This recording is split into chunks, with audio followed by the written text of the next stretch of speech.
Testing, testing.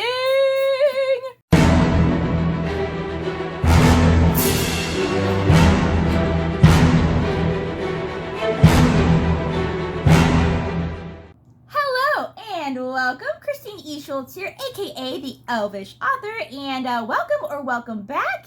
If you're new to the channel, well, I'm an author, and this is where we talk about books. Not just my books, though, because, we want to be able to talk about lots of other books, too. And so we're doing our weekly book haul, which is where Isaac gets books from the library. We take a look at them, we read the blurbs, we look at the covers, and we just kind of talk about it and discuss which ones look interesting to us that we would like to read. And this is also to help you guys discover things that are new for you guys to read as well. So, let's just get started, shall we? Let's do it. Let's do it. We're a little tired today because we went hiking for like 6 hours over the weekend, all in one day. We climbed every rock that could ever be climbed. So we're just going to hop right to business today. Right to business. What's the first selection? The first selection is called Dark Blade by Steve Feasey. Okay, so initially, simple title, very fantasy cover. Got a guy holding a sword. Again, Dark Blade is pretty simple title, but definitely says if you like fantasy, come read this book, eh? And I really like the golden words. Those are fun. They're shiny. I like the shiny things. All right, so we're gonna read the blurb, and then we're gonna see furthermore what we think of this book and if we're like into it or not. So, the blurb says, "When gods fail, who will keep the darkness out? Lon knows nothing of his mysterious past, but by his 15th birthday he will come face to face with destiny. For Lon must wield the Dreadblade, an ancient sword forged to defeat terrible monsters. Across the mountains a king has been murdered. His daughter, Astrid, is a warrior with no desire to bear the crown.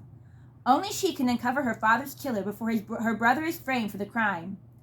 Evil is stirring. Lon and Astrid are the kingdom's last defense. Together they must face the greatest darkness their world has ever known." Thoughts on this one? I like it. Very fantasy. Yeah, very classic fantasy. I'm intrigued by a couple of things. First of all, I think the name Dreadblade is cool. Cool name for a sword, I also like, let's see. Oh yeah, I just like the fact too that this is a book that seems to be told from a guy's perspective. Not saying that there are no fantasy books, because there obviously are, but I just don't see... I see a lot of books still told from, like, girl character point of view. Okay. So it's good for me to find, that other perspective. Again, I'm not saying that they don't exist. I just feel like a lot of young adult fantasy are told from a female character's perspective. So, good to always find one that's told from a guy's perspective as well. And then, so he has a daughter. So that's also kind of nice too. It sounds like this won't be so much of like a romance, but kind of like a father-daughter type of team, You think Lon has a daughter? Wait. I don't know. I'm tired. Did I read that wrong? Oh, king. Never mind. Well, maybe they will be in romance. Never mind. Disregard everything I just said. I am so tired, guys. You guys have no idea. Well, that's fine. It's still about a daughter trying to help her dad. Yep. So, just not Lon. Disregard what I just said. So, yeah, so this one's interesting. I think this one sounds good if you guys are really into just, like, classic fantasy, like Lord of the Rings type stuff. Yeah, that's what it seems like. So, very nice. We can give you a thumbs up. All right. Next book, sir. Next. We have Scream Sight. Well, that's already instantly intriguing, isn't it? Happy Halloween. As well as the fact that by the time this comes out, Halloween's going to be so over. Well, right now. But today is Halloween. So anyway, at any rate, there's a Ferris wheel on here, I think. Yeah, so that's a Ferris wheel. So Scream Sight. Already got a bit of a horror, mysterious vibe. We got a carnival. Who doesn't like a carnival, especially where creepy things are concerned? I don't know about that, but... Well, I do. You want to go to a carnival where there's creepy things. I love a creepy carnival. Anyway, this is why he's dating me, because I bring him to new experiences. Alright. So this is one of those where we've got a little scene on the back, and we've got a blurb on the inside. So let's read the scene on the back first, and then we'll go to the blurb. On the back it says, "No one is who they say they are." Images on the screen bounced as if someone was running. The scene was dark, with only flashes of light from the camera, just enough to catch glimpses of trees and bits of blue clothing. The sounds of leaves crunching with each step and the girl gasping for air crackled from the speaker. And then whispers through her ragged breath, "Please help me. This is real. This is real." So we definitely got ourselves set up for a creepy book here. The blurb says, Sabrina's goal in life is to be an investigative reporter, but her first big story makes her question whether she's tough enough to handle it. She's researching a popular website called Scream Site, where people post amateur horror videos and compete for the most screams. Sabrina's friends and sister, Faith, are all obsessed with Scream Site, but some clips seem a little too real. As Sabrina digs deeper, she begins to suspect the people in the videos aren't acting. Then, Faith goes missing, and Sabrina can't ignore her fear that Scream Site is involved. Sabrina must race against time to save her sister from becoming the next video star. Okay, so this sounds like, honestly, like a couple horror movies I've watched. No. Where Which there's, one? I can't think of any in particular, but I know that I've seen horror movies where people are watching these videos online, but then it turns out like, oh shit, people are actually being killed on screen or whatever the case may be. Oh, like The Ring. I don't remember The Ring a lot. I don't know anything. I just remember there's a TV in The Ring. That's not what happens in The Ring though. Okay. So you just threw me off. I was like, wait, does that happen? I don't remember, but no, that doesn't happen. Anyway, there's a TV. You're right. But yeah, so this is it seems like a very classic young adult horror to me, because it'd be interesting to read it in a book though, because like we were talking about last time, you know, sometimes things could be scarier in a book. Not scarier in a book. For him, he just likes to imagine fluffy bunnies running around, but No, like. No, not anymore. You ruined those. I did ruin the fluffy bunnies, as you guys will note if you watch our last book haul. Anyway, but yeah, so I'd be interested just to read it, just to see how a book handles that kind of horror story. Yeah, see if it's scarier, see if it's, you know, it could be, yeah. And plus, like I said, there is a Ferris wheel. Why is there a Ferris wheel? Nobody's told me why there's a Ferris wheel, so. I was going to say the same thing. Points for intrigue. Anyway. All right, next book, sir. Da-da-da-da. Grim Lovelies? Yes, Grim Lovelies. I had to take a second, the words are kind of fancy. By Megan Shepherd. Oh, did we give this author credit? We did not. Who is this person? No, we did not. The Scream Site is by Justina Ireland. Good call. For those who want to know, and of course we should always give the authors credit. All right, Grim Lovelies is by Megan Shepherd. Grim Lovelies has quite a fancy cover. We got a lot of gold on it. We got the Eiffel Tower, so I'm assuming that we're in Paris. This makes me think of a book that's like, it's probably going to have some kind of maybe horror aspects to it, but I'm thinking like maybe it has to do with like high society, you know, like one of those kind of, which is always a fun time, honestly. Those books are always a fun time. So let's see. The back says, steal the spell, keep the magic, beat the clock. And the blurb says, 17-year-old Anouk envies the human world, where people known as pretties lavish fast cars and high fashion on themselves and have the freedom to fall in love. But Anouk can never have those things because she is not really human. Enchanted from animal to human girl, and forbidden to venture beyond her familiar Parisian prison, Anouk is a beastie, destined for a life surrounded by dust bunnies and cinders, serving Madavitora, the evil witch who spelled her into existence. That is, until one day she finds her mistress murdered in a pool of blood, and Anouk is accused of the crime. Now the world she always dreamed of is rife with danger.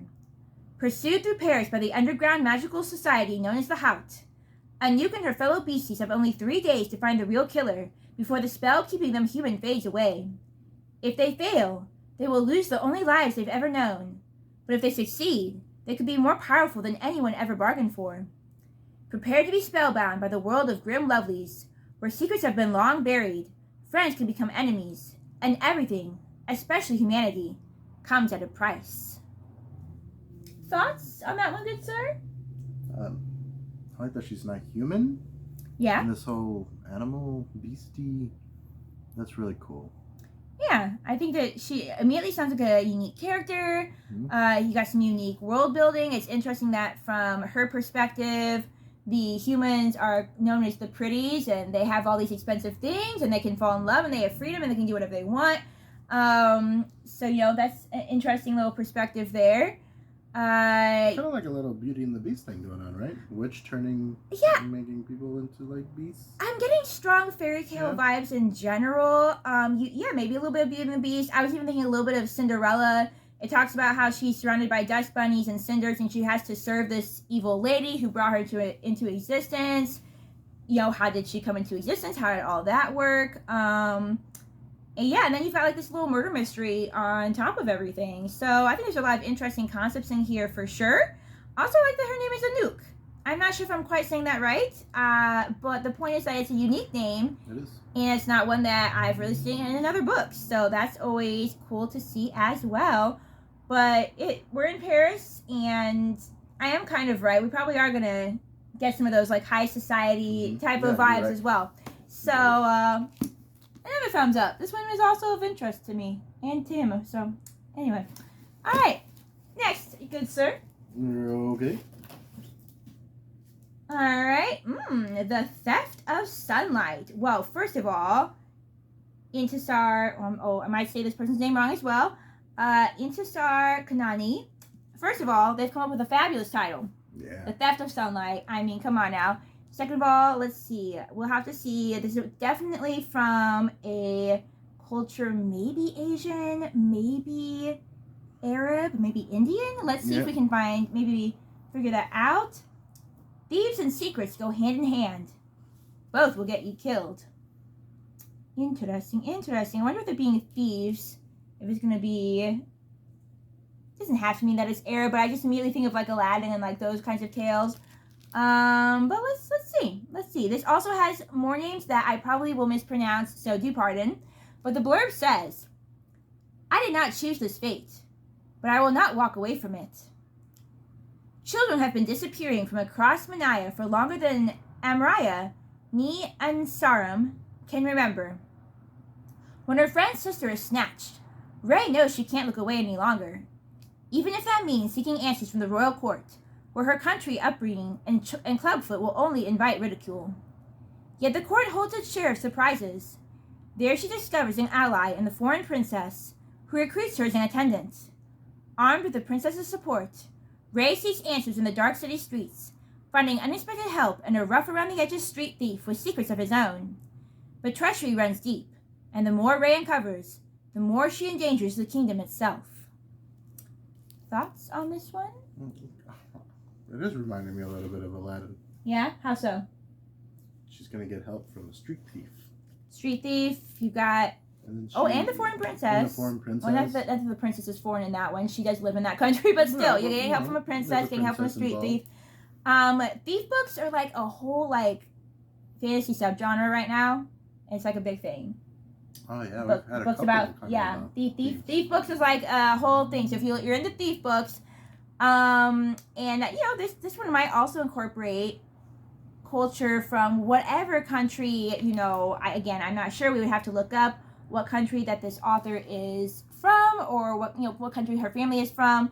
But yeah, this might also involve some aspects of whatever that culture is. And so that's always cool to see. We like to see diverse characters and cultures in books. Is there like an author section in there? Yeah. Right? There usually is an author biography. It says that she grew up a nomad and world traveler. But it doesn't really say, what her particular heritage is, but there's a lovely picture of her in the back. So, at any rate, so yeah, if you want to know more, we would have to look her up as well. But it looks like she's also the author of Thorn and the Sunbolt Chronicles, so she likes things to do with sun. Also, that blurb didn't tell us at all what the Theft of Sunlight means. Not at all. So that's still intriguing. So, I think just for the cover alone, I would give this a thumbs up. Honestly, kind of in the middle. Yeah. Yeah. Okay. Yeah. Hi. Hello. All right, and last but certainly not least. Drum roll. Hey, Beyond the Shadowed Earth by, well, this is one where the author's name is covered. It's still covered. Hang on. We'll see who this author is. Maybe. We'll never know. Joanna Ruth Meyer is the author's name of this book. So let's take a look at the cover. It's simple in colors. It's got black and it's got the gold designs. But I immediately thought Tolkien.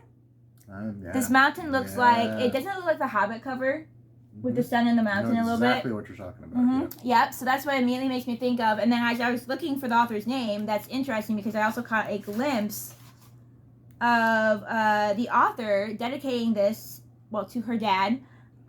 She says, "For my dad, this book is pretty weird, but I hope you like it anyway." But then also she dedicates it to J.R.R. Tolkien and Megan Whalen Turner. Thank you for your words and your worlds. So she's obviously inspired by Tolkien as well as Megan Whalen Turner. So interesting that I immediately thought that the cover kind of reminded me of Tolkien as well. And the blurb to this one says, Ida is determined to become an empress, no matter the cost. 9 years after Ida made a pact with the god of the mountain to rule half the world, her hold on the empire begins to crumble. Betrayed and desperate, she embarks on a harrowing journey to confront the god and take back her power. However, he is trapped at the center of an otherworldly labyrinth, and Ida must fight her way through the circles of death, time, and sorrow to reach him.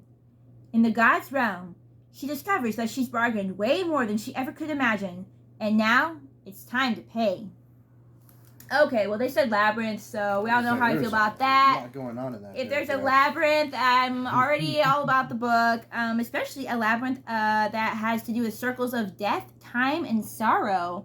What? Are there going to be, like, little time traveling in this labyrinth? Is there going to be, like, you know, what kind of encounters is she going to have in this labyrinth? Yeah.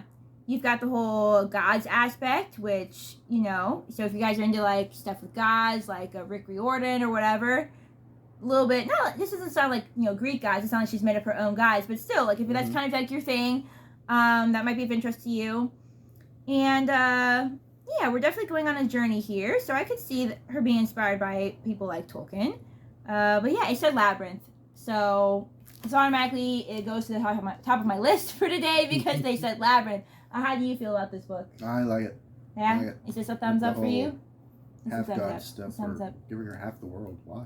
Yeah, true. What's that about? So yeah, so I'm just gonna automatically pick this as my favorite because I said labyrinth. No offense to any of the other books that sounded lovely. Which is your favorite for today? You think? I'm gonna pick this one too. We're just gonna pick this one. But yeah, any closing remarks? Happy Halloween! Happy Halloween, even though this is coming out like a week after Halloween, but whatever. Anyway, on that note, thank you so much for watching and listening as always. If you like this video, if you like, you know, when we present new books for you guys to read and like discovering new things to read, again, we do a lot of young adult fantasy because I'm an author of young adult fantasy, but as you can see, we do a little bit of horror and, you know, mystery and some other things as well. Be sure to subscribe so that you can see when the next book haul comes out. I do some little book readings here and there as well, and we'll eventually think of other things to put on the channel too. Eventually. So, all book related. But on that note, happy reading. May you be inspired, and we'll see you in our next video. Bye. Goodbye.